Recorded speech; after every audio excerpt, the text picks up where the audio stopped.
4 years ago, my sister Daisy went missing. A week ago, my husband slipped into a coma. I didn't realize how connected these events were until recently. Daisy lived with us for complicated family reasons. She was 19 when she didn't come home one day. There isn't an exact moment I can pinpoint the grief starting, because there isn't an exact moment that I realized she wasn't coming home. It was a gradual realization over the course of 2 days, mainly because it wasn't unlike her to be out all night.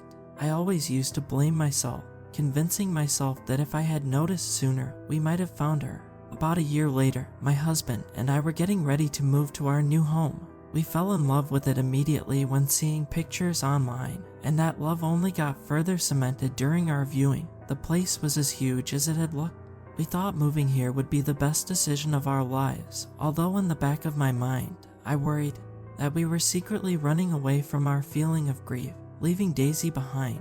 My husband simply said, "What if we're running with her?" I never entirely understood it, but it brought me comfort all the same. The move went smoothly, and we helped the previous owner move out too. He was an elderly man with no family, so we felt it would be polite to help out. Before leaving, I remember the words he spoke so vividly. "You think you want a big home until the responsibilities get too much." We both seemed to feel happier after moving, and it even allowed us to explore new hobbies. One of the first things my husband did was set up beautiful flower beds outside. I had never known him to have such a green thumb in the past, but he seemed to really enjoy it.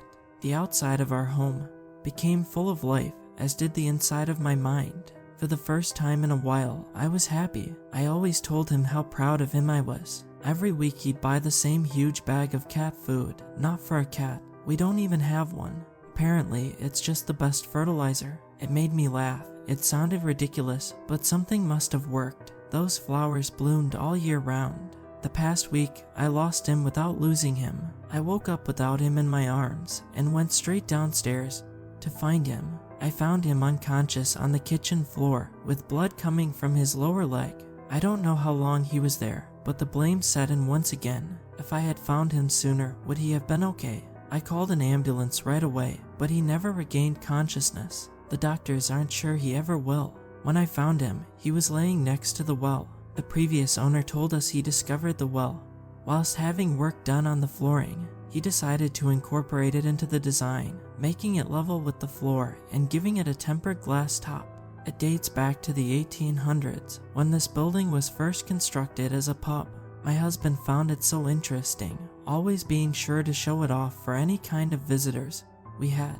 I always just found it creepy. We don't even know how deep it goes. The bottom is never visible. Last week was my first night alone without my husband in years. I thought I wouldn't get any sleep, but maybe the exhaustion caught up to me. I fell asleep instantly upon touching the soft blankets. I remember so vividly dreaming of Daisy. That is when the thunder began. I woke up in the night to a booming crash. Thunder echoed all throughout the house for at least an hour or so. It frightened me at first, but as the noise died down, it actually became soothing and helped me gently get back to sleep.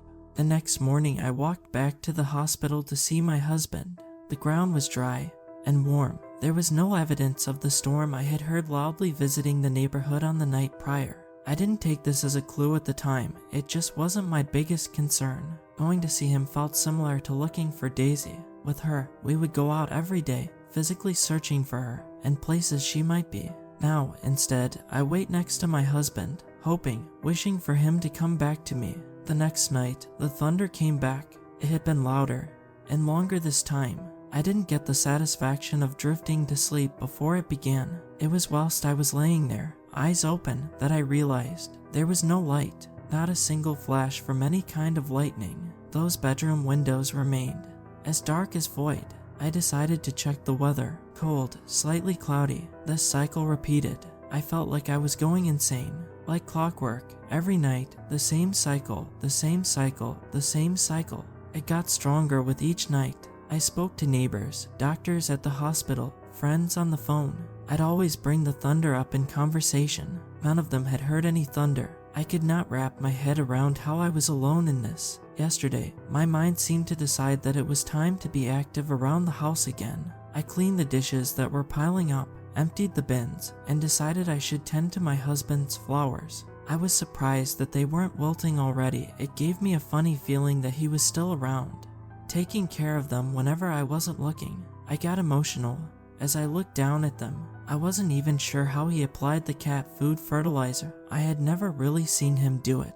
I wanted to smell them first. They always had such a strong and beautiful scent. Yet, this time, nothing. No beautiful smell. Just nothing. Was my sadness running so deep that I had forgotten how to experience beauty? I extended a hand out to touch one. Plastic. I touched another and felt the same thing. All of them were plastic. Every single last one. Even the daisies, planted in memory of my sister. His hobby had been a lie. I was almost angry, but all that emotion came out as tears as I settled for just feeling empty. Why had he lied? That night is when things took a turn. The thunder was at its loudest. I could hardly hear my own thoughts. I knew that there was no chance of sleep. I decided to get a glass of water, a decision that changed everything. As I stepped down each step, the noise seemed to somehow get louder. Step, boom, step, boom, step, boom. I stepped into the kitchen and the noise stopped. I tensed up, bracing for the next crash to cut through the silence, yet the silence remained. Relieved, I flicked the light switch, only to be met with more darkness. The bulb was busted, fantastic, but at least the noise had stopped. I made my way through the kitchen. The cold feeling of the glass at my feet confirmed that I was walking right over the well. I shivered, but not because of the temperature. As my feet made their way back onto the tiles, they hit something far too early. A tile seemed to be broken or out of place. I couldn't tell, and whilst I could get a glass of water in darkness, I could not deduce this foreign feeling without the light. So, I went to get the spare bulbs down in the basement.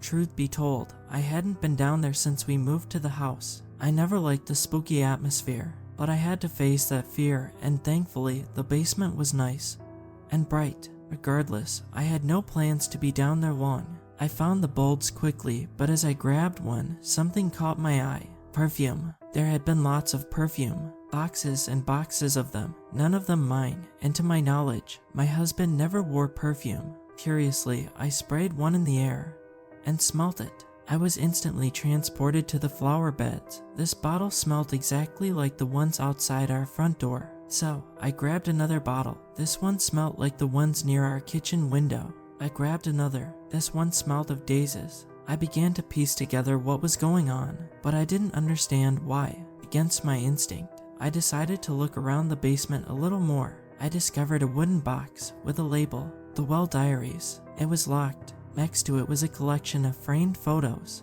Each of them contained different people standing at the well. The earliest dated to 1910, and the latest was of my husband, by himself. I had no idea this photo existed. Who even took it? My husband had been lying to me about the flowers, but it seemed like he may have been lying about more too. I realized at this moment that the previous owner had also lied. The old man claimed he found the well. These photos showed otherwise. It was never covered up to begin with. I also found an MP3 player with only one song, Daisy Bell. The one that goes, Daisy, Daisy, give me your answer, do. My sister had always had that as her ringtone. The final thing I found creeped me out too much. It was a calendar. My husband had marked off every single day, of course stopping the day he fell into his coma. There was a note attached, feed her every day at 7 a.m. I turned around and headed back for the kitchen. This was all too much to handle. I just wanted to get a glass of water and get back into bed. Maybe in the morning I'd have a clearer head and be able to draw a rational conclusion. I went to replace the bulb, yet in my confusion, I had forgotten to turn off the light, as the new bulb immediately turned on as it screwed in.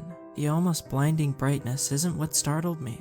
It was the face I could now see under the glass of the well, staring at me. It was still only barely visible, but I could clearly see 2 eyes and an outstretched mouth. At first, I was too shocked to notice one of the kitchen tiles open like a trapdoor directly next to the well. It seemed to hide a small chute covered in cat food leading into the well. I was staring at this creature in fear, yet something stuck out to me. It had Daisy's eyes. The rest of it looked nothing like her. Gray skin, bony shoulders, balding head, but the eyes, they were unmistakably hers. It hit the glass with one of its hands. The noise was like thunder as it echoed throughout the house. I only snapped out of my frozen state when I saw 2 fingers slowly make their way out of the chute as the face continued to stare right through me. I ran faster than I ever have in my life.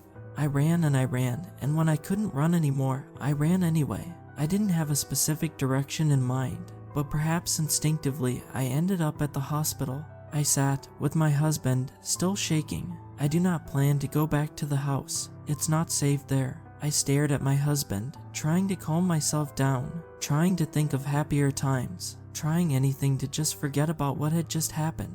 Instead, I found something that almost made my heart stop. If you look closely around his shin, where the wound had been, his skin was slightly gray. Perhaps I'm being paranoid, but given what I've seen, I think I have every right to be. My sister has become whatever the hell she is now, and I think my husband is going to suffer the same fate.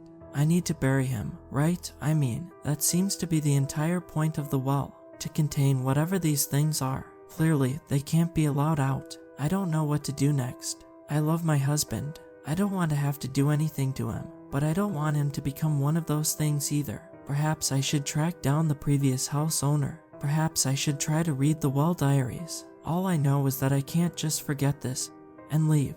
Whatever has been happening in that house, I want to end the cycle.